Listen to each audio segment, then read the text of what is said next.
राज्यभरातील शेतकऱ्यांसाठी आज 5 मे आजच्या महत्त्वाच्या झटपट ठळक बातम्या आणि शेतकऱ्यांसाठी अतिशय आनंदाची देखील बातमी आलेली आहे। ती पाहण्यासाठी या व्हिडिओला नक्की शेवटपर्यंत पहा। पहिली शेतकऱ्यांसाठी पीक विम्यासंदर्भातील अतिशय महत्त्वाची बातमी आलेली आहे। पीक विमा योजनेअंतर्गत शेतकऱ्यांना दिलासा। सुमारे 35 लाख शेतकऱ्यांना मिळणार पीक विम्याचा लाभ। सुमारे 1700 कोटी रुपयांची रक्कम होणार शेतकऱ्यांच्या बँक खात्यामध्ये वितरित। राज्यात जून ते ऑक्टोबर 2023 या कालावधीत अतिवृष्टीमुळे व पुरामुळे शेती पिके व शेतजमिनीच्या नुकसानीकरिता मदत देण्यासाठी निधी वितरित करण्यास मान्यता देण्याबाबतचा महत्त्वाचा शासन निर्णय दिनांक 24 जानेवारी 2024 रोजी निर्गमित करण्यात आलेला होता। मात्र ई-KYC मुळे शेतकऱ्यांना नुकसान भरपाईचा लाभ मिळत नाही। त्याच्यासाठी शेतकऱ्यांना ई-KYC करण्याचे आव्हान। उन्हाळी बाजरी काढणीच्या अवस्थेत खेड तालुक्यात चांगले उत्पादन मिळण्याची अपेक्षा। शासकीय ज्वारी खरेदी केंद्र सुरू करण्याच्या हालचाली। 3180 रुपये दराने होणार खरेदी। उन्हाळी ज्वारीचा पेरा वाढतोय। 3 दिवस तीव्र उष्णतेची लाट। मध्य महाराष्ट्र, कोकण, मराठवाड्यात बसणार उन्हाचे चटके। विदर्भात मेघगर्जनेसह पावसाची शक्यता।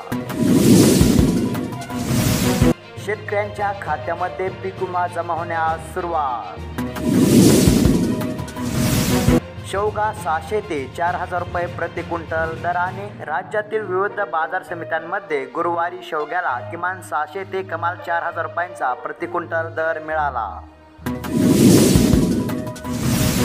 उन्हाळी मिरचीची वन्य प्राण्यांकडून नासाडी। शेतकऱ्यांनी लावले कुंपण। पिकांच्या संरक्षणासाठी अनेकांनी चारही बाजूने केला नेट जाळीचा वापर। भाव आहे पण विकायला तूर नाही। उत्पादनात घट। 16 लाख टनाचा तुटवडा। 8 लाख टन आयातीची शक्यता।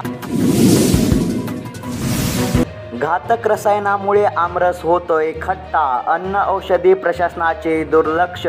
व्यापाऱ्यांकडून आंब्यावर घातक औषधांची फवारणी। अधिकारी निवडणुकी कामात व्यस्त। अनुदानासाठी शेतकऱ्यांचे तहसीलमध्ये ठिय्या आंदोलन। अतिवृष्टीची मदत तात्काळ देण्याची शेतकऱ्यांची मागणी।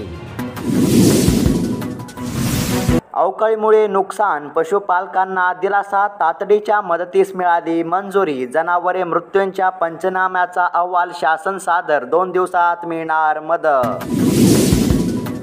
तर शेतकरी मित्रांनो, ह्या होत्या राज्यभरातील शेतकऱ्यांसाठी आजच्या महत्त्वाच्या झटपट ठळक बातम्या। अशाच महत्त्वपूर्ण बातम्यांसाठी आत्ताच खाली दिलेल्या सबस्क्राईब बटनला क्लिक करून या चॅनलला नक्की सबस्क्राईब करा। धन्यवाद।